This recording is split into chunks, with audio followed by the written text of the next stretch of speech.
The moment you opened your mouth to explain yourself, you already lost. Power doesn't defend. Power selects, discards, and moves.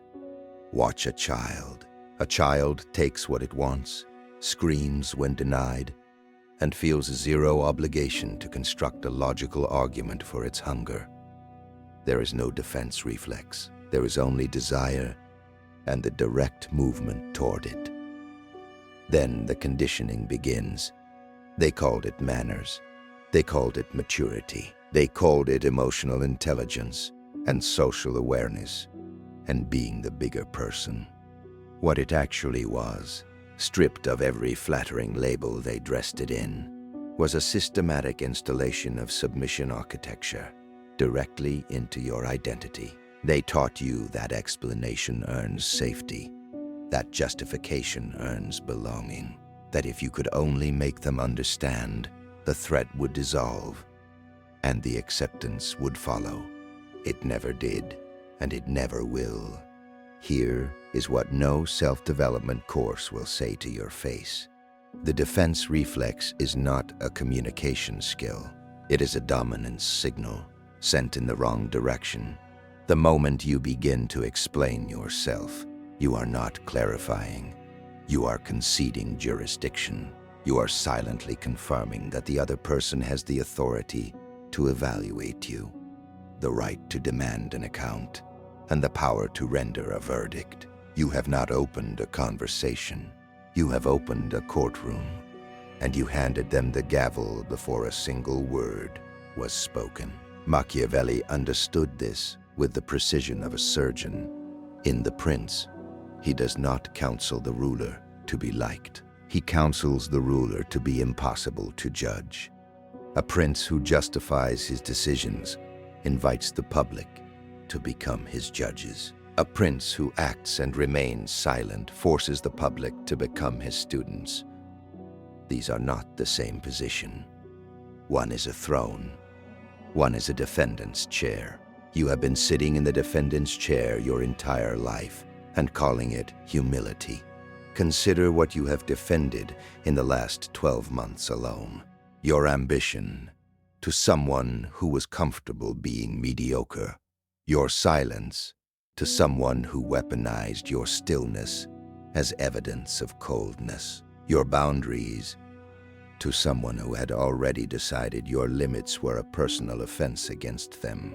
Your assent to people who needed you to stay exactly where they placed you so that their own position could feel stable. Every single explanation was a gift, not to them, to their leverage over you.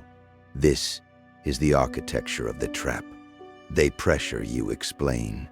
The explanation becomes evidence. The evidence is used to pressure again. The loop does not end because you explained well enough. The loop ends only when you stop feeding it entirely. This video is going to show you 4 specific behaviors that the conditioned, socially managed version of you has been defending for years. 4 behaviors that carry enormous strategic power, but only when you stop treating them as liabilities requiring justification. Before we name them, you need to accept something cold and irreversible. There is no version of this where you remain likable and powerful simultaneously. That is not cynicism. That is Machiavellian doctrine, verified across 5 centuries of political, military, and social history. The architects of empires were not beloved in the moment. They were effective. Beloved came later, carved into monuments by the same populations who once demanded their explanation. If you are still optimizing for approval, close this now. This doctrine is not engineered for you yet, but if somewhere beneath the conditioning, beneath the reflex, beneath the years of strategic self-reduction, there is something that already knew this, then stay, because what comes next will not comfort you. It will arm you. Most people spend their lives in a quiet, exhausting negotiation, not with enemies, not with rivals, with themselves. They possess instincts that work, instincts that generate results, command rooms, and build leverage, and then immediately dismantle those instincts with a single, devastating question. Is this okay to be? That question is the leash, and you put it on yourself. Machiavelli did not write The Prince as a philosophical exercise.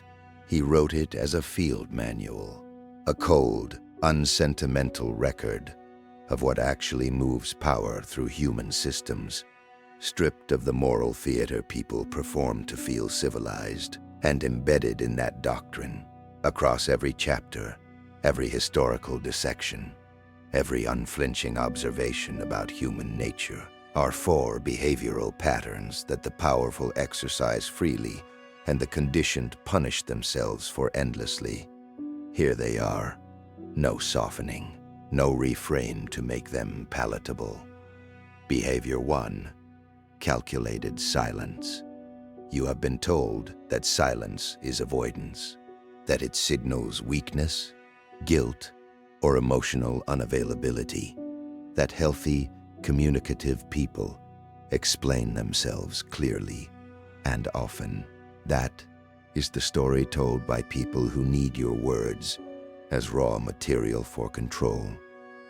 Silence is not absence. Silence is architecture. When you refuse to explain your decisions, your movements, your positioning, you force the other person into a position of uncertainty. And uncertainty, in human psychology, generates deference. People do not challenge what they cannot fully read. They circle it. They study it. They assign it authority. The sovereign does not explain the decree. The decree is the explanation.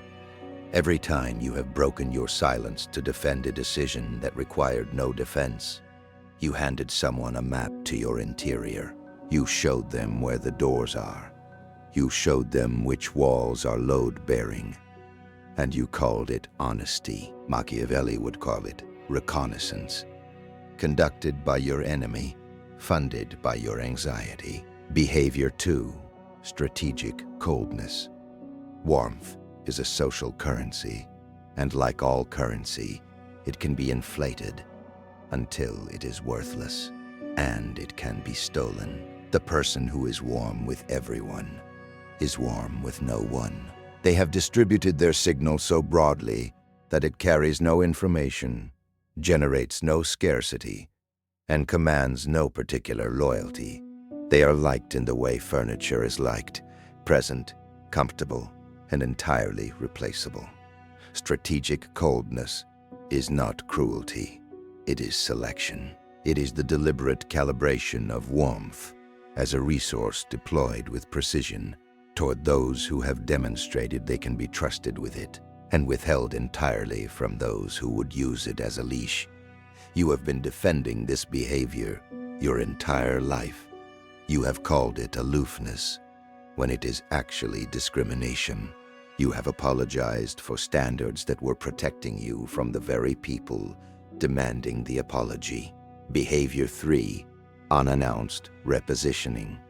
When you changed your beliefs, your circle, your direction, your ambition, did you feel the pressure to announce it, to justify it, to bring people along with explanations that made the transition legible and acceptable?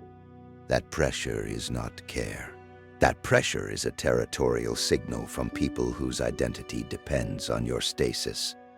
The predator does not announce the hunt. The architect does not hold public consultations before redesigning the structure.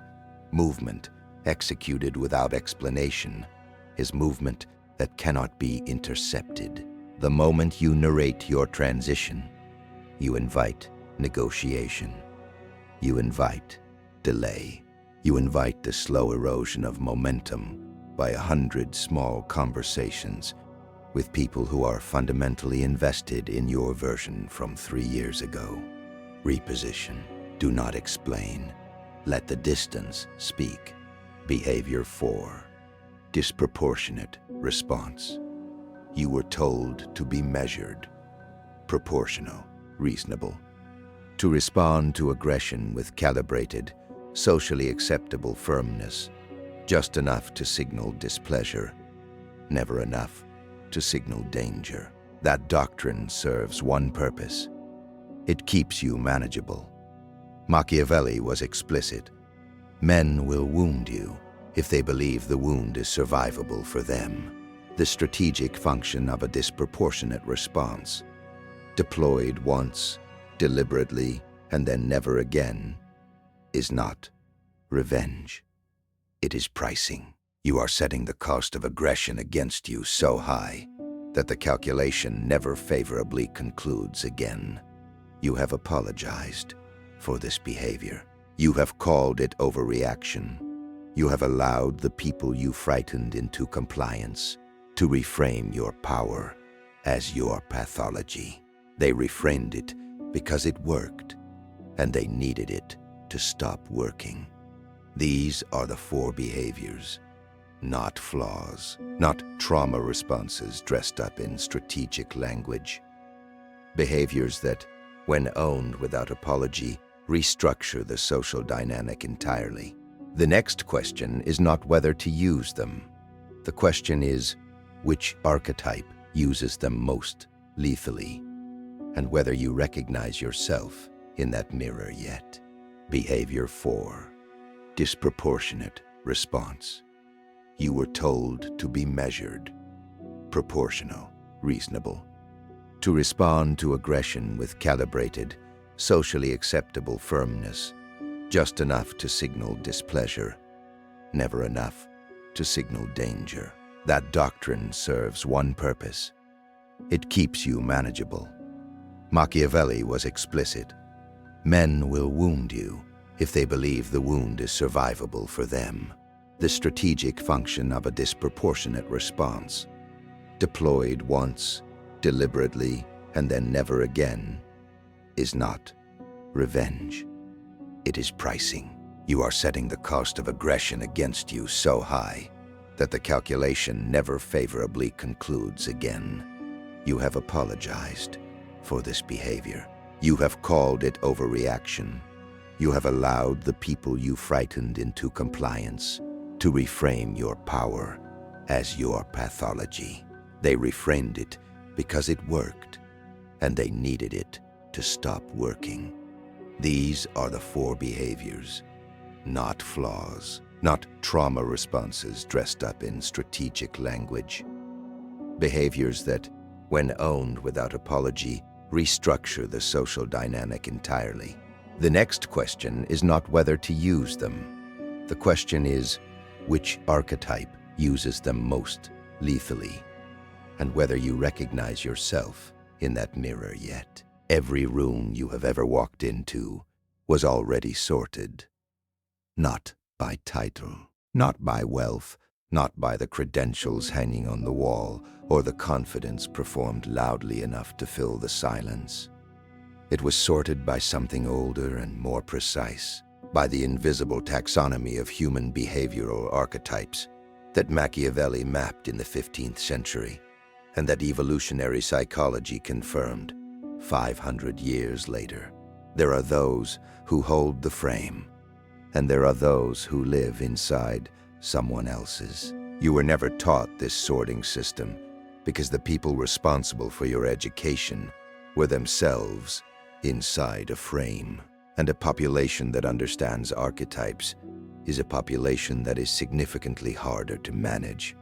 So instead, they gave you personality tests with soft edges, motivational language about authenticity, and a model of human interaction built entirely on the fiction that everyone is operating in good faith. They are not. They never were. Here are the four archetypes that move through the world using the behaviors from Chapter 2, not as strategy consciously deployed, but as nature, as the simple, unashamed expression of who they are. Identify which one you have been suppressing. Identify which one has been operating against you. These are not ideals. These are maps. Archetype 1. The sovereign. The sovereign does not lead by announcement. They lead by gravity. This is the archetype that has internalized silence so completely that their absence from a conversation carries as much weight as their presence. They do not explain their decisions because they do not experience them as requiring explanation. The decree is issued. The structure shifts. The room adjusts. Every room you have ever walked into was already sorted. Not by title, not by wealth, not by the credentials hanging on the wall or the confidence performed loudly enough to fill the silence. It was sorted by something older and more precise, by the invisible taxonomy of human behavioral archetypes that Machiavelli mapped in the 15th century, and that evolutionary psychology confirmed 500 years later.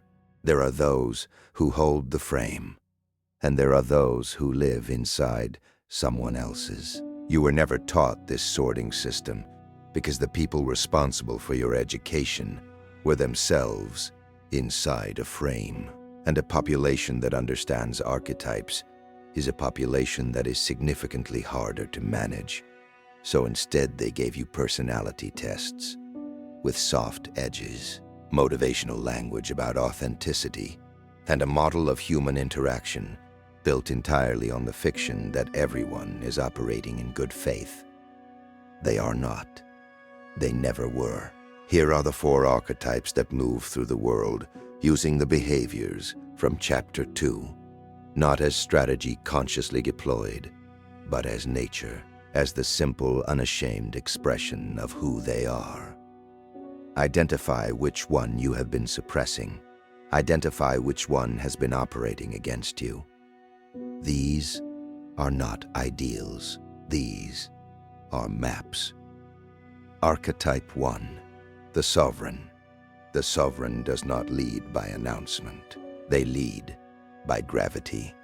This is the archetype that has internalized silence so completely that their absence from a conversation carries as much weight as their presence. They do not explain their decisions because they do not experience them as requiring explanation.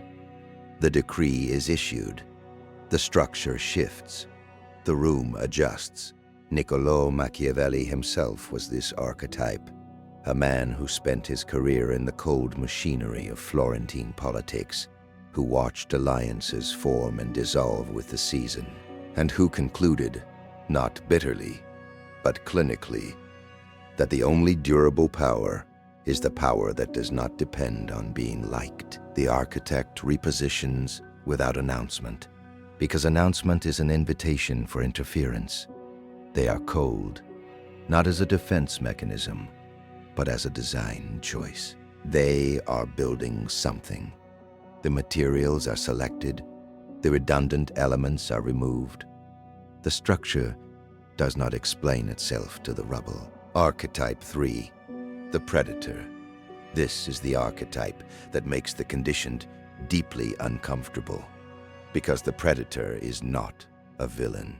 The predator is simply the most honest expression of competitive human nature, operating without the social theater that everyone else uses to disguise identical impulses. The predator uses disproportionate response as a permanent environmental feature.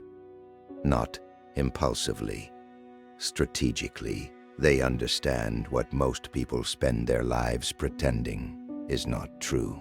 That human social hierarchies are governed not by fairness, but by demonstrated consequence. That the person who has shown, once, clearly, without apology, that crossing them carries a cost nobody wants to pay, is the person who is crossed the least. Where other archetypes might appear in history's archives as statesmen or architects, the predator appears most visibly in the figures who consolidated power through the precise, visible, and occasionally theatrical destruction of a single example.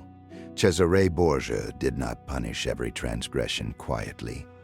He punished select transgressions publicly with a deliberateness that made the message louder than the act. The goal was never the individual. The goal was the entire population watching. The predator inside you is the part that already knew this, that knew one decisive, unambiguous response to a specific violation would have saved you 100 smaller violations that followed. That knew the measured, proportional reaction you delivered instead was read not as maturity, but as permission. Archetype 4, the ghost. The ghost is the archetype most people encounter last, because it requires the complete decommissioning of the need for social legibility. The ghost has exited the performance. They do not signal their repositioning. They do not manage their reputation in real time. They do not defend the four behaviors, because they have moved so completely outside the jurisdiction of the people demanding defense that the demand never reaches them. They are present where it is useful and invisible everywhere else. This is not isolation. This is selection at the highest resolution. The ghost phase, which Chapter 6 will map in full operational detail, is not a retreat. It is the behavioral endpoint of someone who has integrated all four archetypes and reduced them to their purest function. Sovereignty without performance, architecture without announcement, predation without theater, and movement without narration. You are not one of these archetypes cleanly. You are a suppressed version of one, with the behavioral residue of the conditioning that covered it. The chapters ahead will show you what has been deployed against you and how to dismantle it. But first, you need to understand the full scope of the threat, because what has been keeping you in defense posture is not weakness. It is history, deliberately applied. Philosophy without mechanics is just vocabulary. You can absorb every historical autopsy, map every archetype, and intellectually accept the full weight of Machiavellian doctrine. And then, the moment someone questions your decision in a meeting room, or challenges your repositioning in a relationship, or applies social pressure to one of the four behaviors, the reflex fires anyway.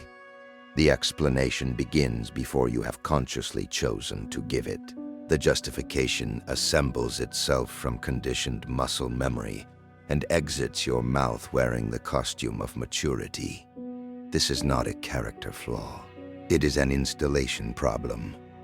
The defense reflex was not reasoned into you. It was drilled into you through repetition, consequence, and the slow accumulation of social feedback that rewarded explanation and punished silence. You cannot reason it out. You cannot motivate it out. You cannot vision board your way to sovereignty. You replace it with a protocol, specific, named, executable under pressure. This is the silent selection severance protocol. 3 operational stages that dismantle the defense architecture and replace it, behavior by behavior, with a posture that cannot be pressured into justification. Stage 1, silence.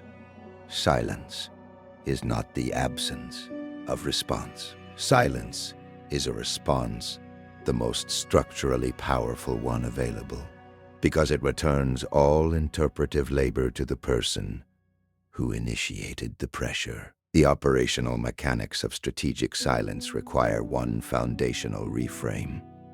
You are not withholding. You are not participating in a jurisdiction you did not consent to. When someone demands an explanation for your ambition, your coldness, your repositioning, your response, they are not asking a question.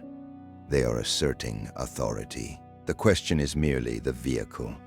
The payload is the implicit claim that they have the right to evaluate you, and that you have the obligation to submit to that evaluation.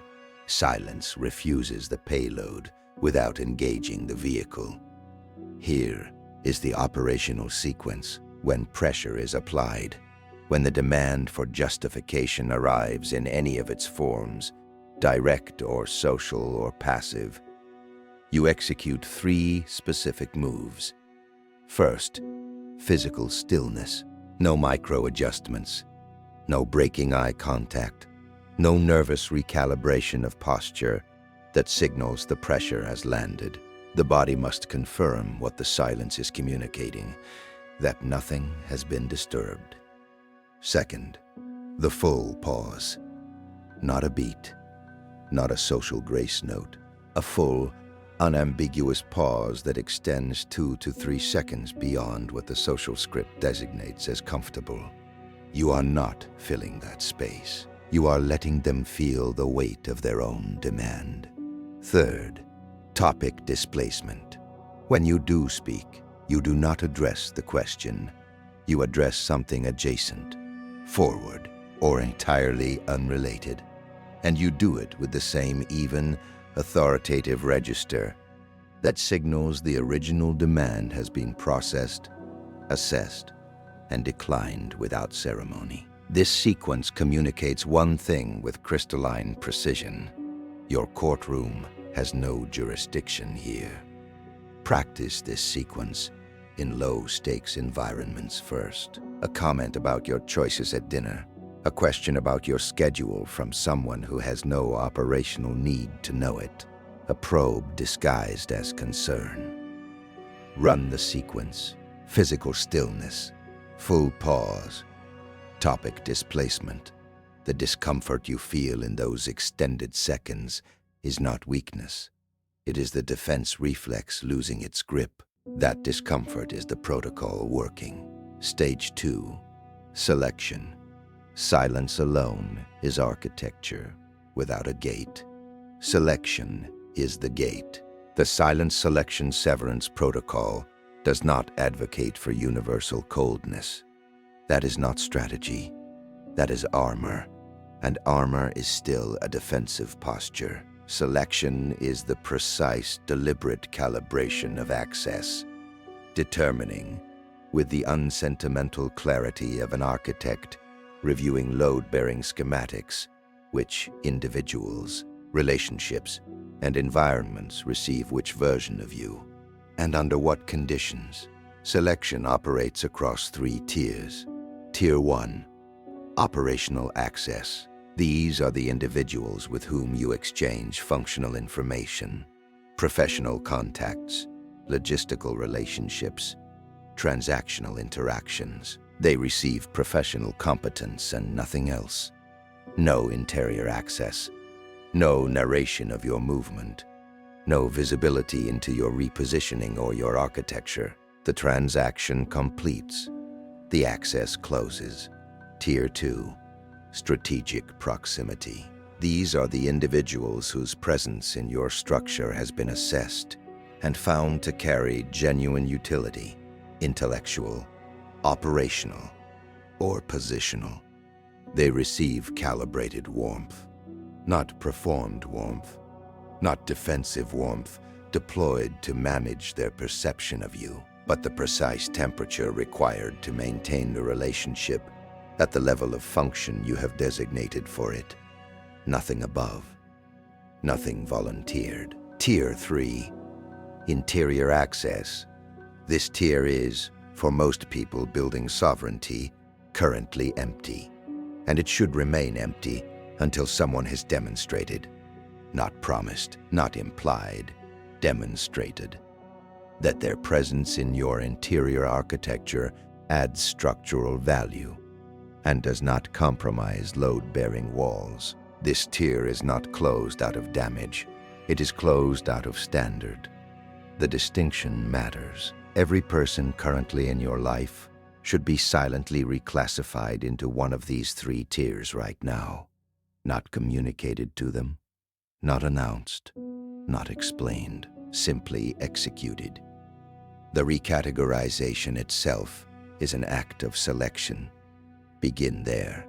Stage 3, severance. This is the stage the conditioned find most difficult, not because it requires the most force, but because it requires the most cold. Severance is not conflict. Conflict is a form of engagement, and engagement is a form of relationship. Severance is the clean, structural removal of a relationship, a dynamic, or an environment that has been assessed as incompatible with the architecture you are building. It is not performed with anger. It is not announced with explanation.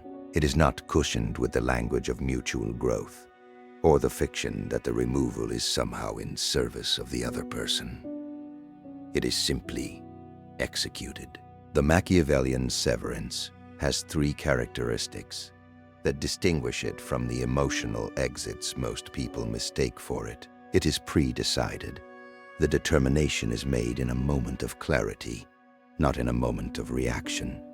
Reactive severance is still the defense reflex wearing different clothes.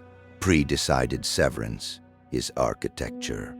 It is silent, no manifesto, no closure conversation, no final explanation that hands the severed party the language to reframe your exit as their victory. The exit is the statement. It requires no caption, and it is permanent, not as a posture of rigidity, but as a structural reality. The door is not left ajar as a negotiating position. The door closes because the structural assessment has been completed, and the conclusion was final. This is demolition, not therapy, not gradual polishing. An identity that exists to stabilize other people's expectations must be removed with surgical finality. You do not rework a rotten frame. You tear it down and rebuild the load-bearing architecture from scratch. You have been defending a composite construction. Parents poured the foundation. Schools and institutions added floors that optimized your usefulness inside their systems. Peers and bosses installed partitions that made you legible and therefore manageable. That personality you protect is an artifact. It was designed to prevent friction for others, not to carry your sovereign intentions. You have been holding their scaffolding and calling it authenticity. The ghost phase begins when the recognition lands beneath thinking, at the level of nerve, not narrative. You feel a visceral fact. The defended self is a liability. Every explanation you offered reinforced the frame that caged you. Sovereignty cannot be erected upon borrowed foundations. The old structure must be demolished. Demolition is deliberate. It is surgical. Remove the reflex to apologize. Remove the habit of narrating your moves. Remove the constant urge to make yourself legible. Expect escalation. Those who depended on the old architecture will press harder. Pressure proves dependency. Escalation is confirmation, not crisis. Hold the pause. Reassign access. Close doors without an exit interview. Execute the silent selection severance protocol until the reflex loses its purchase. The ghost phase is construction in private, not exile. Operational invisibility. You become informationally absent in arenas that belong to the old frame. No public rationales, no progress leaks. Construction sites do not hold open houses. Legibility invites leverage. Silence dissolves leverage. Build without spectacle. Operationally, the ghost phase contains 4 capacities. 0, justification architecture.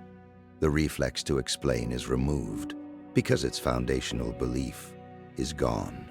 Decisions are executed and complete. Sovereign framing. Every interaction is pre-decided. Purpose, contribution, exit. You do not discover outcomes through social negotiation. You execute them. Selective reemergence. You do not return to old rooms. You enter new rooms at a different level, with different weight, only when the field meets your structural criteria. Identity consolidation. Repetition hard codes behavior until it becomes instinct. Silence becomes second nature. Selection becomes taste. Severance becomes structural.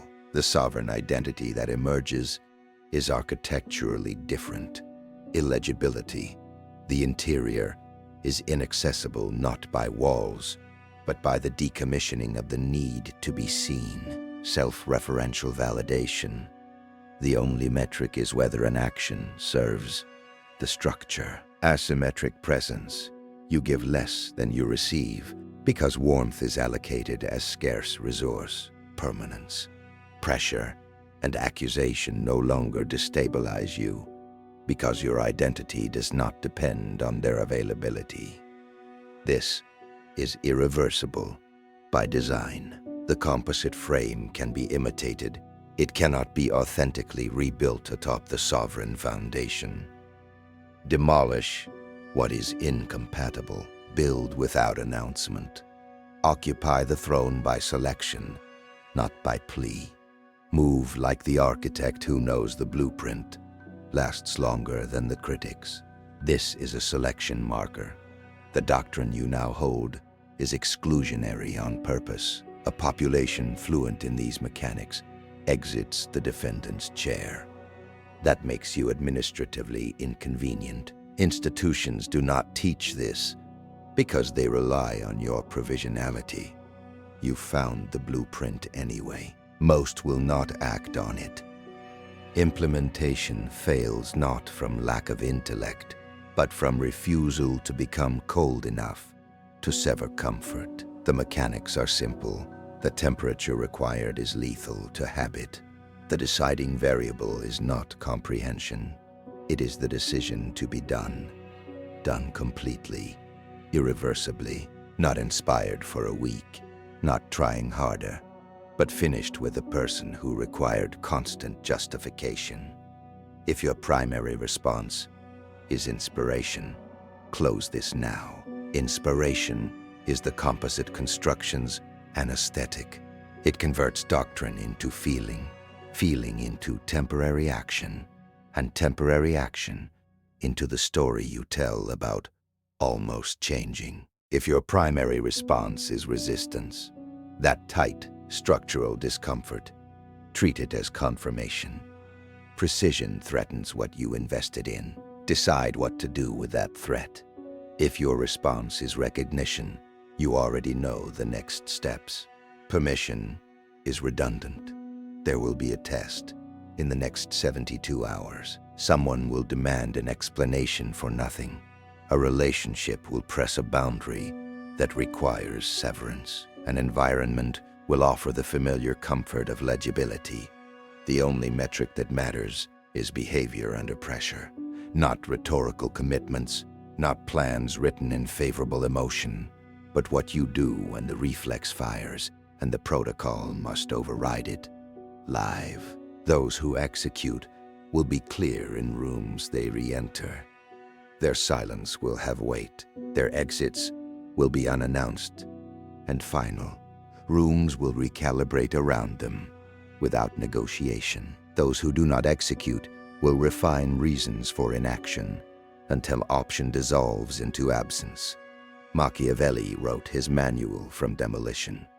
Exiled, precise, unsparing. He recorded mechanisms that produce durable power. This is your inheritance. Clarity without comfort. Doctrine without apology. Hold the silence. Do the work. The throne was never locked.